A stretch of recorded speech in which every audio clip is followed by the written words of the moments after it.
अस्सलाम वालेकुम नाज़रीन, मैं हूं कामरान खान और आप देख रहे हैं शो न्यूज़। आपको बताते चलें कि आज बहुत बड़ी एक पेशरफ्त हुई है जिसमें सुप्रीम कोर्ट ऑफ पाकिस्तान ने इलेक्शन कमीशन ऑफ पाकिस्तान को सीक्रेट बैलेटिंग के ज़रिए ही जो है सेनेट इंतखाबात करवाने का इंदिया दे दिया है। इस हवाले से PTI की जानिब से एक बहुत ही अहम रेफरेंस दिया गया था जिसको आम अल्फाज में शरारत भी कह सकते हैं।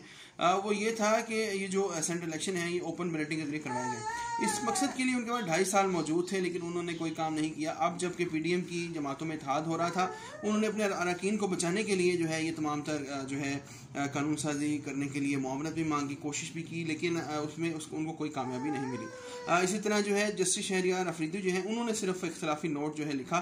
उसमें उन्होंने लिखा कि ये रेफरेंस जो है ये आर्टिकल 188 में नहीं आता, बल्कि ये जो है सुप्रीम कोर्ट की राय उन्होंने मांगी और इसमें हम जो है हमें चाहिए था कि हम इनको जो है गाइड करते। बहरहाल इस वक्त उन्होंने जो सुप्रीम कोर्ट ऑफ पाकिस्तान का जो लार्जर बेंच है उसने यही जो है डायरेक्शंस दी हैं कि इलेक्शन कमीशन ऑफ पाकिस्तान धांधली से बचने के लिए तमाम तर इक़दाम करने में जो है आज़ाद।